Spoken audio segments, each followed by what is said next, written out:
निर्णय घेईल त्यालाच आधार धरून असणारं GR त्या ठिकाणी काढण्यात आला आणि त्या GR वरती असणारं हे आरक्षण टिकलेलं आहे अशी असणारी परिस्थिती. ओबीसीला आरक्षण देणं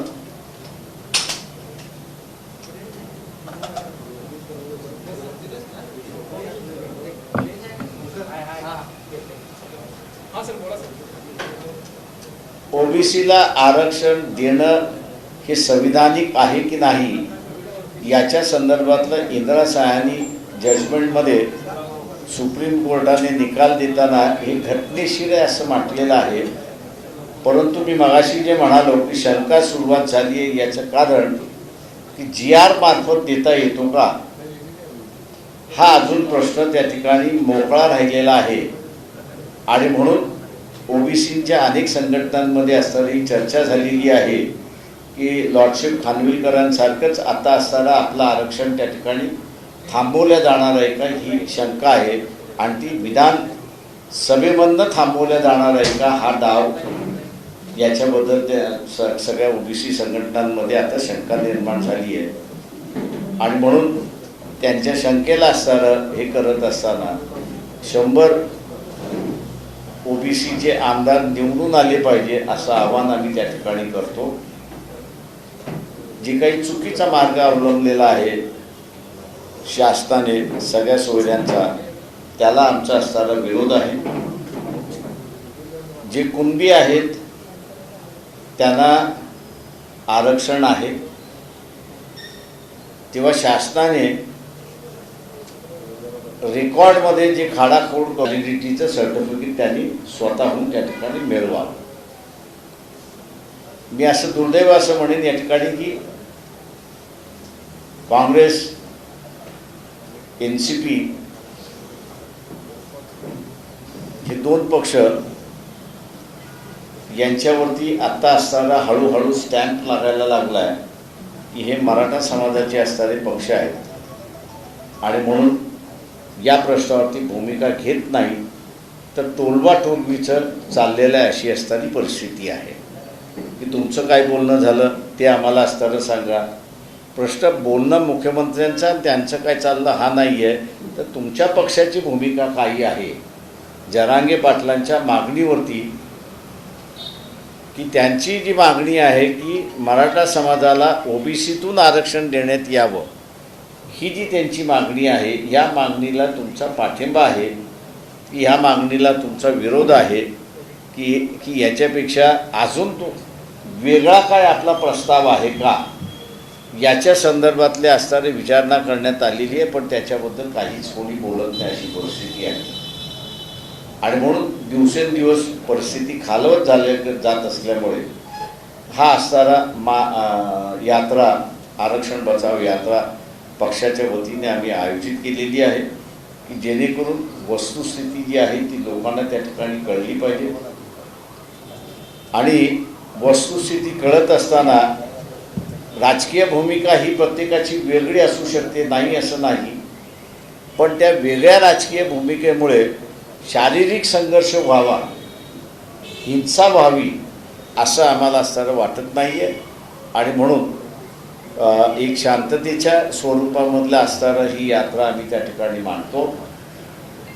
मी मगाशी जसं म्हटल्यानंतर की एक 22 जिल्ह्यांमधनं आम्ही असणारं ही यात्रा त्या ठिकाणी काढतो आणि 7 तारखेला औरंगाबादला या ठिकाणी त्याची असणारी आम्ही सांगता करतो. माझं निवेदन संपलं. आपण आता विचारा.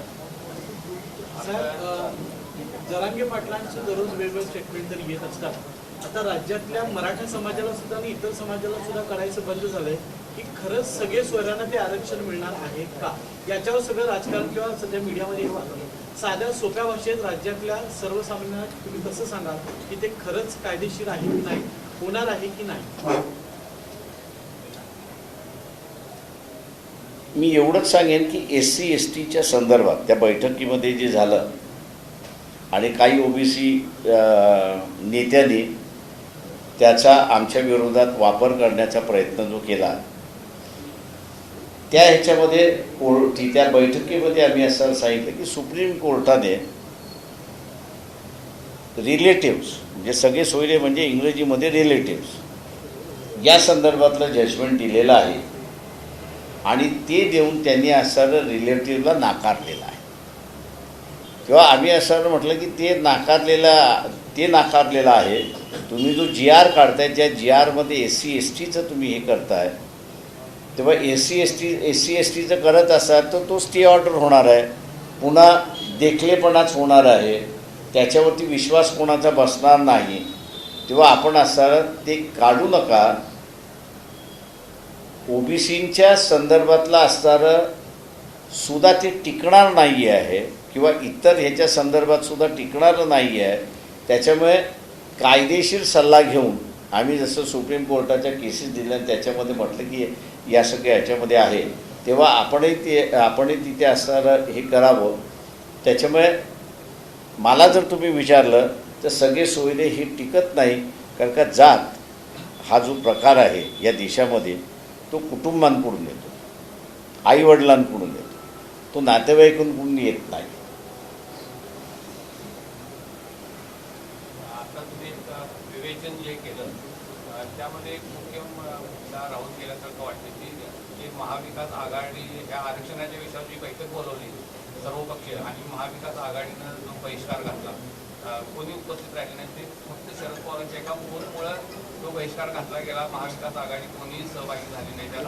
ते मी असं तिथे म्हणेन की BJP सुद्धा उपस्थित होती तिथे, नाही आहे म्हणजे हे तीन उपस्थित नव्हते पण BJP उपस्थित होती. BJPने सुद्धा भूमिका घेतली नाही. कोणतं रहस्य काय BJP म्हणजे ते सत्तारूढ आहे तो ते असणार, त्यांनी बैठक बोलवली ते असणार, पण महाविकास आघाडीची घटक पक्ष इथं काय राहिली बैठकीला हजर. ते मी जसं म्हणालो की नेते आता असताना राष्ट्रीय राहिलेले आहेत, राज्याचे राहिले नाहीत. नेते असताना त्या समाजाचे झालेले आहेत. म्हणून मी माझ्या विधानांमध्ये म्हणालो की आता काँग्रेस आणि राष्ट्रवादी हे फक्त मराठापुरतीच पक्ष होत चाललेला आहे किंवा झाला आहे अशी असणारी भूमिका आहे. आणि म्हणून मी म्हटलं की उद्धव ठाकरे असतील किंवा BJP असतील काय असतं ब्राह्मण म्हणून आहेत तर आम्हाला काय घेणं देणं आहे. म्हणून तेही दोन पक्ष असताना भूमिका घेत नाही आहेत. तेही जसं कोंबड्याची झुंड लावलेली आहे तसे दोघंजणं कसं लढतात आहेत ते बघतात आहेत.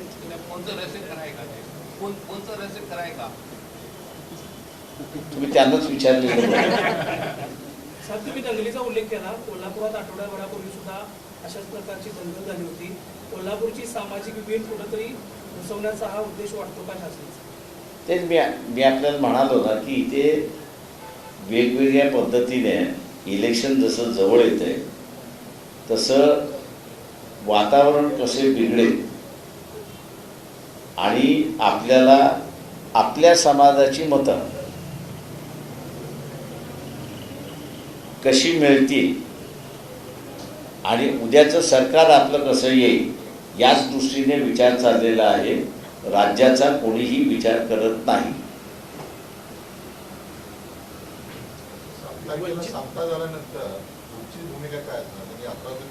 ते आम्ही यात्रा करून एक आम्ही असं त्याच्यामध्ये साधण्याचा जो आहे तो आम्हाला असं वाटतं की आम्ही साध्य करू की हे राजकीय मतभेद राहतील का, माझं म्हणणं राहतील. एकमेकांचं बद्दल गैरसमज जो आहे तो राहील का, तो राहील, त्याच्याबद्दल हे नाही. पण दंगलीचं जे स्वरूप आता असताना जी चर्चा केल्या जाते ती चर्चा तरी थांबेल. त्या आमचा हेतू तो आहे. सर्व दंगलीबाबत कोल्हापुरात मागच्या काही दिवसामध्ये झालेल्या दंगलीबाबत आपण म्हणाला की जातीपातीमध्ये भांडण लावायचा प्रकार होता. मात्र धर्मामध्ये विशाळगडाचं तुम्ही जर म्हणत असाल तर ते दोन धर्मामध्ये भांडणं लावण्याचा प्रकार चाललेला आहे. हिंदू मुसलमान लावण्याचा प्रकार झालेला आहे. पण हे जे आंदोलन झालं ते संभाजीराजेंच्या नेतृत्वामध्ये झालेलं होतं. ज्या संभाजीराजेंच्या सोबत तुम्ही आघाडी करण्यासंदर्भात तुमची चर्चा सुरू आहे किंवा तशा नाही, आमची चर्चा नाही आहे. आणि ते ज्या क्षणाला मागच्या असणाऱ्या याच्यामध्ये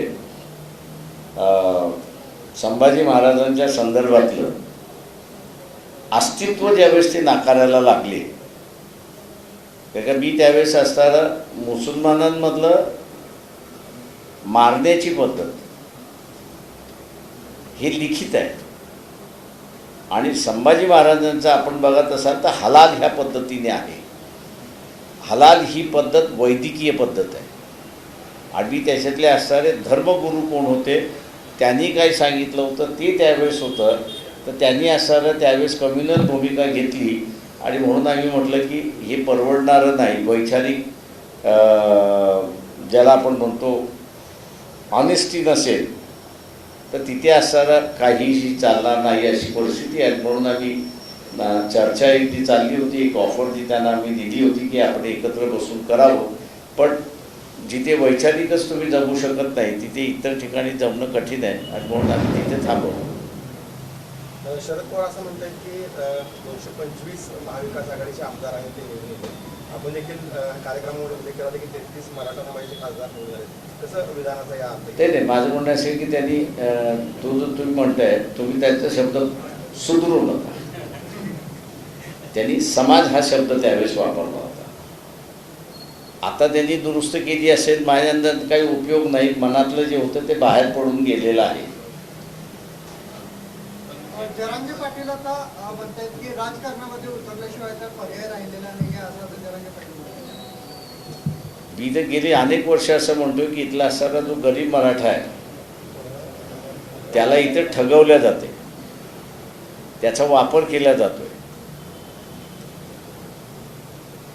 म्हणजे लग्न कार्यामध्ये आपण जर पाहिलं तर इथले असणारे जे निजामी मराठी आहेत हे रयतेतल्या मराठ्यांची रयतेतल्या मराठ्यांमध्ये आपली पोरगी देत नाहीत. पण सुंदर पोरगी असेल तर तिच्याशी निश्चितपणे तिला स्वीकारतात. साहेब, एकूणच या सगळ्या मराठा ओबीसी आरक्षणाला जे आता राजकीय वळण पूर्णपणे राजकीय वळण पुणे राजकीय वळण लागलेलं आहे. त्यामध्ये काय कारण जरांगे पाटील म्हणतात 48 खासदार पाडा, 288 आमदार पाडा, माझे निवडून द्या, तिकडं वेगळं असते. मी म्हणून म्हणालो ना की आत्ताच्या याच्यामध्ये जी राज्याच्या उपयोगी आणि समूहाच्या उपयोगी जी भूमिका घेतली पाहिजे ती घेतल्या जात नाही. तर प्रत्येकजण मी ज्या समाजाचा आहे त्या समाजाची मतं माझ्याकडे अधिक कशी येतील या दृष्टीने असताना भूमिका घ्यायचं चाललं आहे. आणि म्हणून मी मग अशी जे म्हटलं की तो शब्द समाज हा काही चुकून वापरला गेला नाही, तो जाणीवपूर्वक वापरण्यात आला आणि संदेश जो जाऊन द्यायचा होता तो दिला. आणि नंतर यांनी सांगितल्याप्रमाणे की तसा अर्थ नव्हता तर आघाडीचे 225 यायचं असं दुरुस्ती झाली. राज्यात तीर्थक्षेत्र किंवा तीर्थयात्रा योजना आणली जाते, वारकरी महामंडळासाठी पैसे दिले जाते.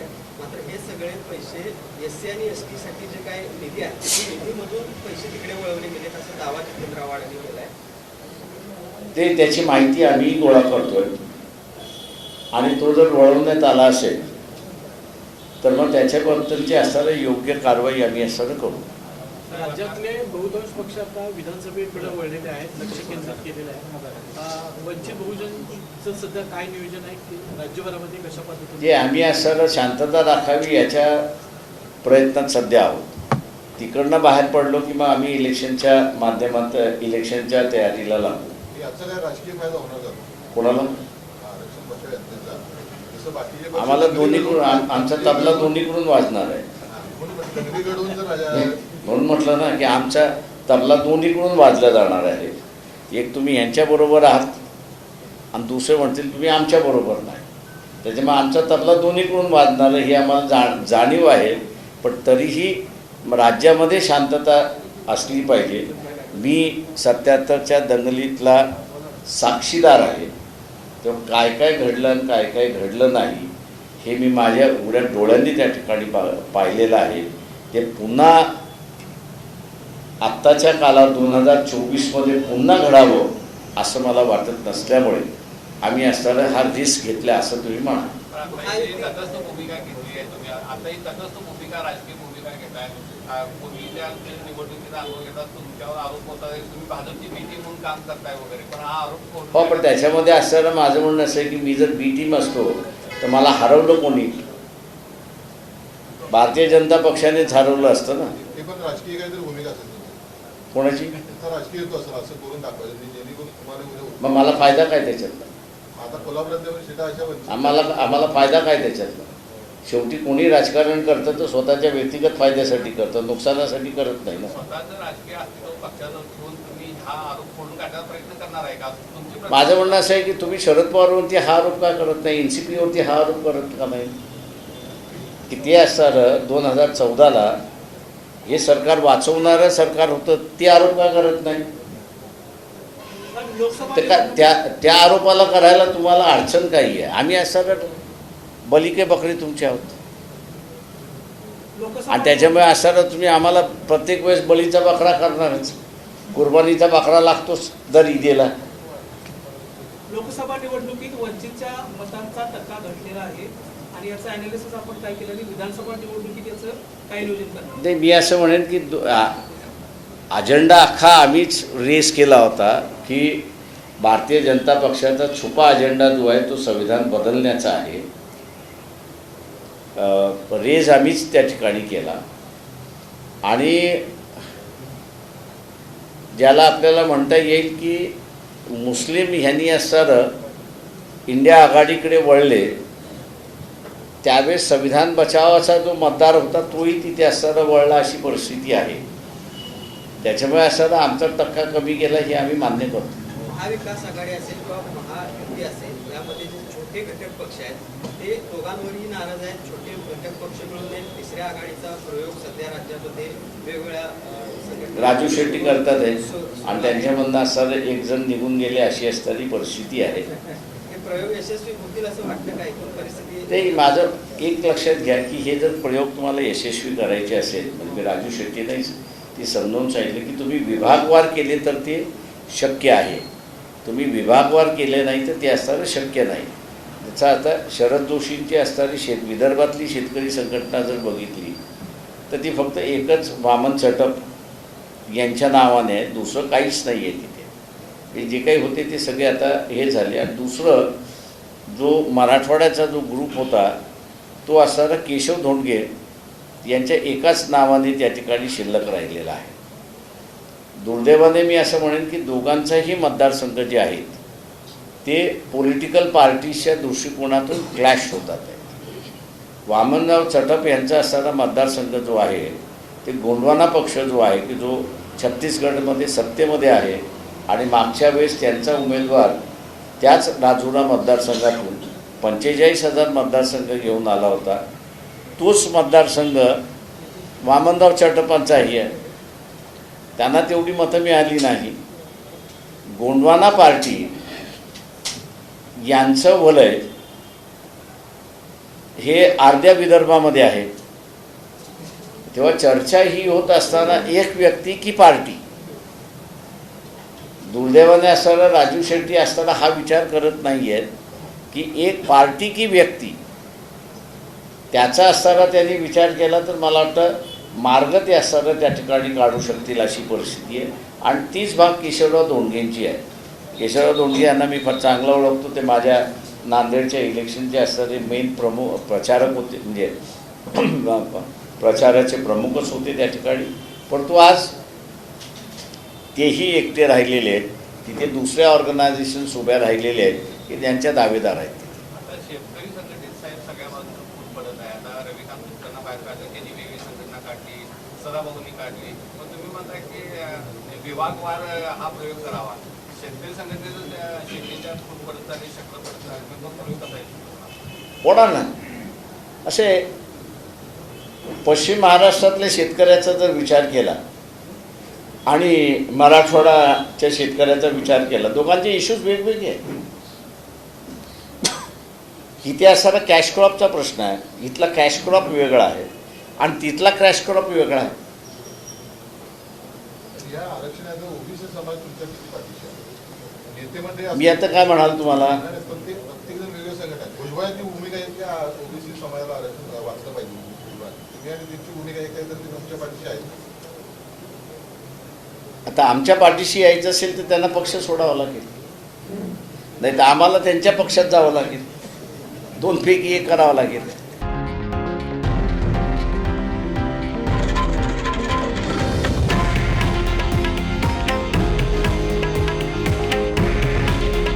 हे आहे देशातील नंबर 1 न्यूज नेटवर्क आणि आपण पाहत आहात TV9 मराठी. काळजी तुमची, हित महाराष्ट्राचं.